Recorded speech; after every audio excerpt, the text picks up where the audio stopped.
We were followed by a car all night. 2 summers ago, my friend and I would have one of the best nights that we would never forget. We were both 15 years old at the time, and as high school students in an urban city, we were very into smoking pot.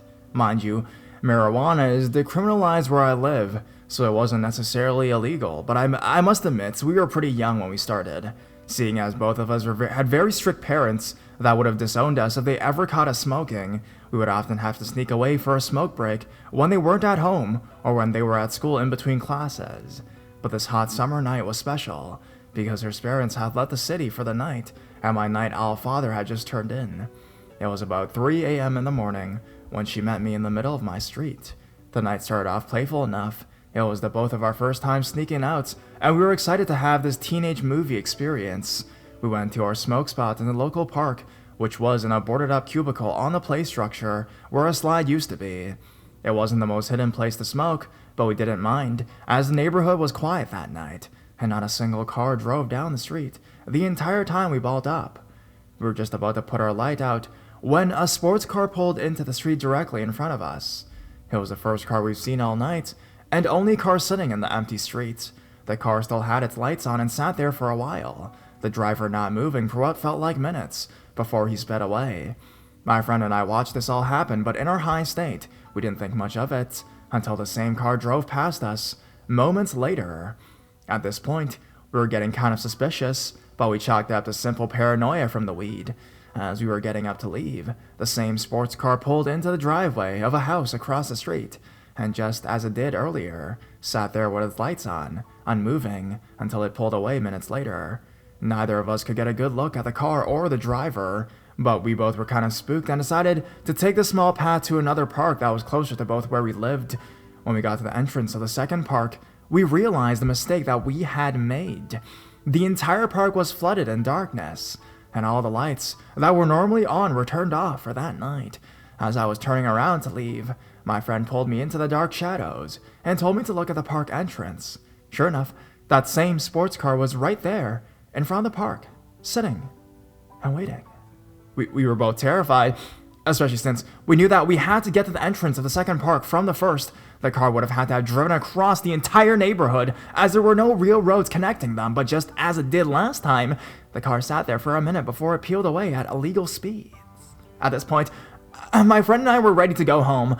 She called her brother's girlfriend, who was just coming home from work at the time, to pick her up and bolted to the nearest major intersection between our houses. We waited until her brother's girlfriend showed up, and during that entire time, we watched the cars go by, none of them looking like the sports car that was following us the entire night. My friend's ride came just as the sun was coming up, and it was morning, and the feeling comforted us that we hadn't seen the car all night since.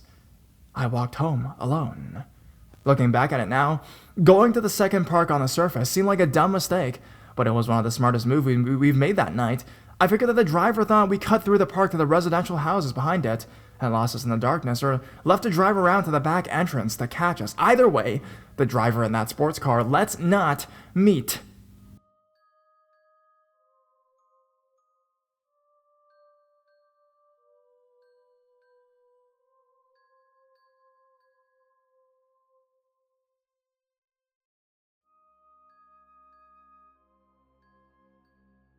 $13 an hour is not enough to sit all night with a psychopath in the middle of SC, Kansas. First post. Hopefully things are formatted right, as I'm posting this from my phone. So, I used to be a CNA at a hospital in Missouri. Our general job description is to take vitals at specified times, document input, output, and then just help patients with whatever they need. But occasionally, we have to be a sitter for someone, which usually means the person is being crazy or on suicide watch and needs to have someone with them at all times. Being a youngish and relatively average-looking female, I've had my fair share of creepy and weird hospital patient stories. I've been kicked, groped, etc. But this particular story is probably a moment that actually made me realize that people can be terrifying creatures and all that. More background. The hospital I worked at was hit by a tornado in May of 2011, and sometime after, our behavioral health facility was relocated to a much more secluded area very close to the border of Missouri and Kansas, though only a few miles from town. I'm talking, you could see all the stars outside and hear coyotes in the distance. It seriously felt like the scene of a potential horror movie during my smoke breaks outside there. I worked overnights, and though I usually worked cardiac, I was called over to behavioral health to be a sitter. I was a little creeped out just because of all that. I remember thinking about what we would do even if the power went out and stuff like that, which actually did happen later, but I wasn't there. No one escaped, but all the doors auto-unlocked. I get to work, and upon receiving reports on the patients, the daytime tech tells me this. I honestly don't know why he even needs a sitter. He's so polite and nice. He calls me ma'am and held the door for me and stuff. He did sort of get in a fight with another patient, so that's why he has to have a sitter, but the other patient started it, and he isn't even here anymore. You're to have an easy night, girl. So I sit next to the guy and try to relax. I honestly wasn't that worried about being in the men's area, because generally, the women's ward is much more known for causing trouble and violent outbursts and stuff like that. Also, in Missouri, etc., most patients are just bipolar or schizophrenic, and off their meds or drug addicts, and people who admit themselves because they can't afford the help they need. And the guy really was super nice. He was totally polite and asked about my tattoos and enthusiastically showed me the bear he had tattooed on his arm and stuff like that. As time passed, the night continued to be relatively uneventful, and as bedtime came, the guy got in bed and went to sleep. In his room, I situated myself on the floor, in the corner near an outlet, so I could read my Kindle with my back against the wall. Keep in mind here that while I worked at the hospital for a while, I had only worked in behavioral health one other time, and never really got the specific kind of training that the psych techs get, like how you're always supposed to walk behind everyone, so like your back is to no one and such safety measures, stuff like that. We did have alarm bells that clipped onto our scrubs, but they were apparently pretty flimsy, because when I took lunch at 3 a.m., I noticed mine on the floor, slightly under the patient's bed. The guy slept fairly well until around 1 a.m. Around that time, he started to wake up and just sat in his bed staring at me. I didn't want to appear nervous, and I wasn't really allowed to leave his room anyways, so I would just say hi, tell him the time, and suggest that he still had some time to sleep before breakfast. He had such a weird blank expression on his face, and he would stare and then ask if he could call his parents, because he had some things he needed to discuss with them. I would just tell him the time again, and tell him he could call in the morning.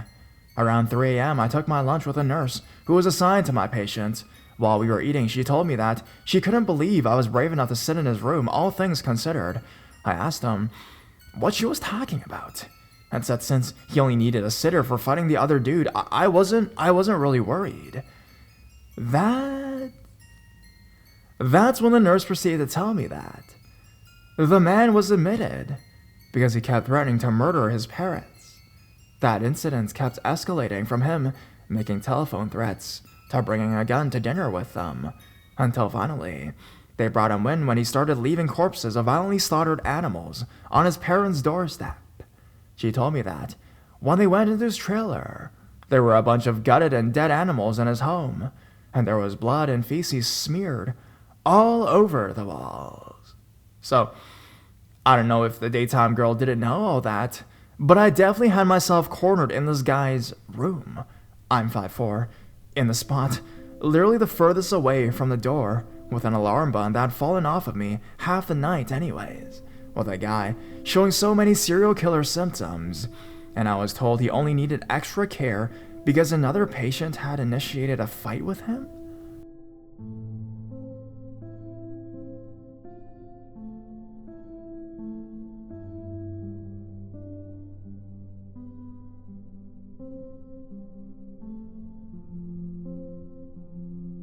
Crazy Russian and Cannibal Girl. I'll start this story with a trigger warning. My friend and I contributed to this dangerous situation by putting ourselves in places we probably should have stayed away from, so keep in mind, we didn't always do the thing we should have, didn't always listen to common sense, and we could have been a little more intelligent in certain instances. That's life sometimes, and retrospect is always 20/20. This happened several years ago, right around the time when the wild party era of our early 20s was winding down into the chill get-togethers of our late 20s. I was at a party hanging out with some good friends and my sisters. We were having some fun drinking, playing guitar and talking. Important people in this story are Peter and Kyle. Kyle was an old friend and Peter was a newer friend of about 3 years that I've been hanging out with a lot. Peter and I decided to grab a few beers and walk to a close-by elementary school and climb around on the monkey bars and talk. It was around 9 to 10 p.m. at this point. I know it might seem like a kind of silly notion, but sometimes it's fun to play on the equipment and feel like a little kid again. Or the alcohol helps, you know? Or maybe it's just a place to get away when you don't expect to see anyone, you know? Either way, we wanted a place to walk to, and the school seemed like a good idea. We grabbed a few beers and started walking. We hopped the fence and started approaching the side of the building that would take us to the back side of the building, and subsequently the park. The front of the building had some lights on, but the side was mostly dark. There was a metal railing and a slightly platformed sidewalk that followed the side of the building. A lot of schools, in my experience at least, seem to have something like this. About halfway into the side of the building, there was an indent, of which the platform, sidewalk, and railing followed. So if you can imagine that, the first half of the building had a little light from the front, but when the path curved to the left to match the indent of the building, it left only darkness. As we approached the left turn in the walkway, we talked about nothing in particular. At this point, I didn't get that cliche feeling of unease. We just kept going. The second we turn the corner, we see 2 figures in the shadows, just looking at us. We recoiled in shock, probably saying something along the lines of, "Oh shit," or "What the hell?" They seemed a little surprised as well, but they knew we were coming. They had the advantage of hearing us from likely at least 100 feet away. They must have been silent for a moment they heard us, because we had no indication that there was anyone around the corner.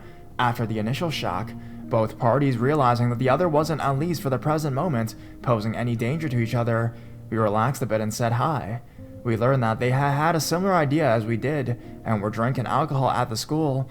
Instead of choosing the park, however, they chose this little corner, likely thinking it would keep them hidden. Also, unlike us, the school was an all-night event, hence the handle of vodka on the ground near them. I'll take a moment to describe these 2 people. The male was approximately 5'10", skinny, and couldn't have been much older than 18 years old. He wore a torn metal shirt, which is actually fairly important to the story. The girl was about 5'4"-ish, a little plump, and had that goth punk look. Now at this point, the initial shock of the unexpected duo had worn off, but I was still a little uneasy. I kind of wanted to turn around and walk back to the house, but my friend was talking to the guy, and we were chatting in what seemed like an amicable way, so I decided to just chill for a bit and see where this goes. After all, this could be one of those funny stories when you have a good time with complete strangers in an entirely unexpected scenario, and maybe even meet a new friend. Spoiler alert, this is the polar opposite of that kind of story. I can't tell you the total duration of the time we spent there, but I'm going to estimate it was about 45 minutes, give or take.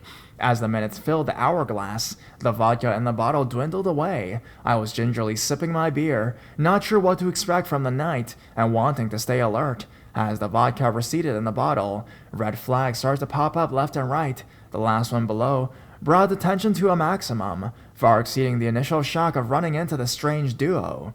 The girl was telling me that she was related to Jeffrey Dahmer, the cannibal serial killer. She said this in a proud kind of way, like she was bragging about a famous relative. It's entirely possible she was lying and telling me this to scare me or seem edgy, but either way, it was a weird thing to brag about. The guy's reason for doubting the vodka was because of his Russian descent. He thought because he was Russian, he not only had to drink vodka, but he had to drink copious amounts of it quickly. At some point, he had some kind of techno music playing on his phone, and he got uncomfortably close to my friend Peter and danced in front of him. There was no invitation, no "hey, check out my sweet dance move," just dancing in his face, while Peter stood there uncomfortably and watched. And I should point out, this wasn't really what I would consider dancing. It looked more like the initial reaction of someone being set on fire, but on loop. Lots of rapid fist moments in random directions and rapid leg movements. Peter and I uncomfortably looked at each other, mutually exchanging the "what the fuck" expression. I think we both knew that, at about this time, we should probably leave. The final instance brought the tension up to a potentially dangerous level, and it was about my shirt. I was wearing a button-up shirt, nothing fancy, more like the kind of shirt you wear to your friend's birthday dinner at a mid-tier nice restaurant, and less like the dress shirt you wear to that same friend's wedding. But either way, this shirt was too nice for this crazy Russian, and in his eyes, must have made me a desperate douche. He started telling me I never get girls with a shirt like that, and I just brushed him off. Okay, I've done reasonably well in that department, but thanks for the advice. He even said to me, I kid you not, I should take you to the mall with me, and I'll show you how to get girls. I mean, do I really need to comment on that statement? Says it all right there. Then it started escalating to the point where this kid was in my face and going to try and fight me, and by this time, he was pretty trashed and very well could have thrown a punch at any moment. I had my fist clenched by my side and very seriously considered throwing the first punch, giving my friend and I enough time to get the hell out of there. But somehow I de-escalated the situation and he stood down, but at this point the tension was still high, and the feeling was very ominous. Thank God right around this point, my friend Cal and my sister showed up looking for us. We walked back to the house with a strange duo not far behind us.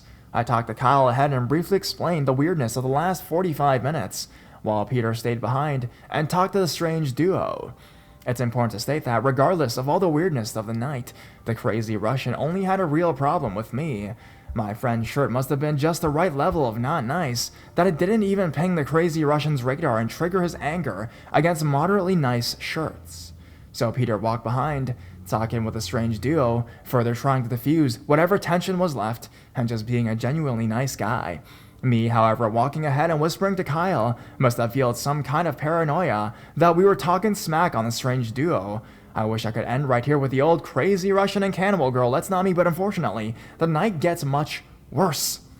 Eventually, the strange duo walked back the way they came, and we hung out in the front yards for a few moments talking about what happened.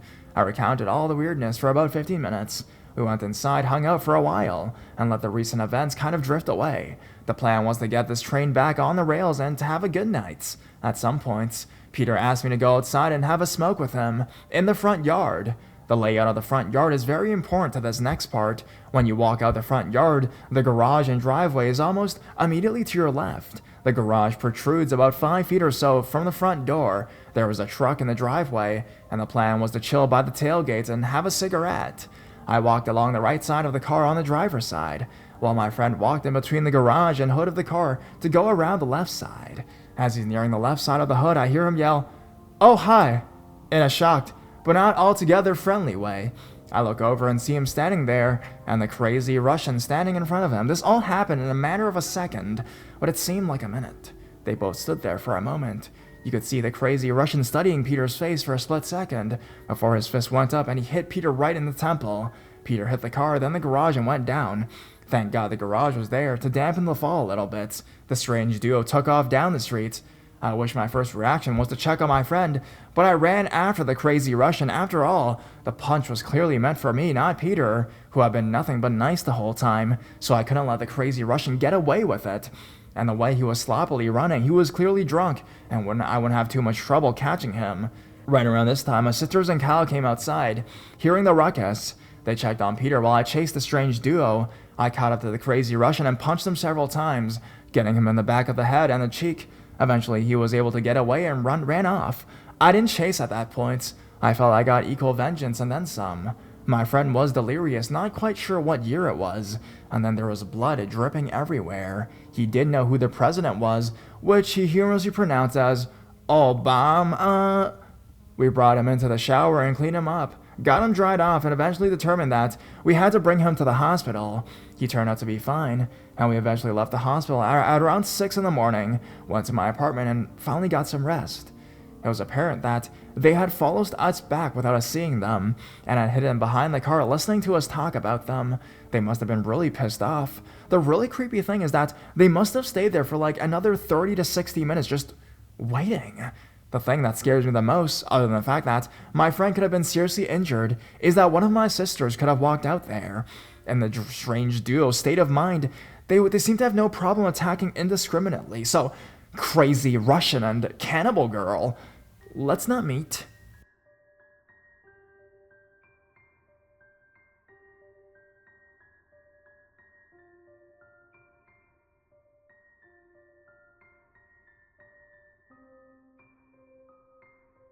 Knocked all night long.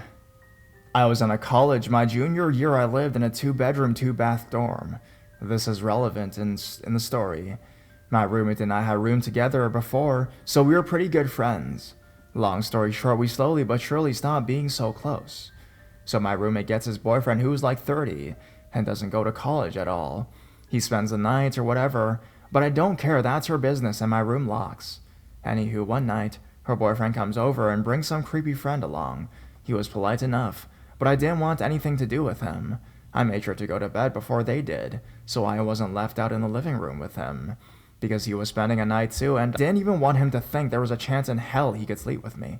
Fast forward to 2 a.m., I hear a knocking on my door. My first thought was, hell no, I know it's that dude. So I play dead and don't move a muscle. Hopefully he would get tired of knocking and just go away.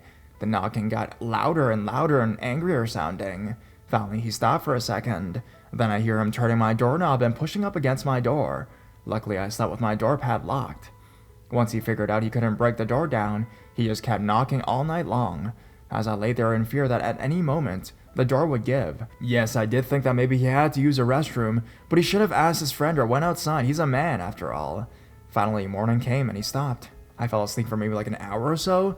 Then my roommate and her boyfriend came knocking. I opened the door intending to tell them all what happened last night, but they already knew. My roommate was smiling as she apologized, as if the situation was funny. The boyfriend seemed truly sorry, but the whole situation was strange. I still to this day think she was setting me up to get attacked or something.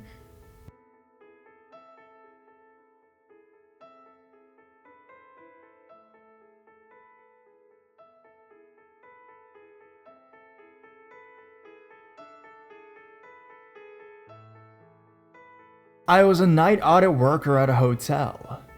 The hotel I worked at was small, only 53 rooms in the entire place. It's located next to downtown in a town in central Minnesota. As a night audit, you work by yourself with a shift being from 11 p.m. to 7 a.m. You don't get many people checking into the hotel at night, 1 in 3 people at the most to be honest. The first duty as the night audit was to lock the doors so only guests could get in with their key.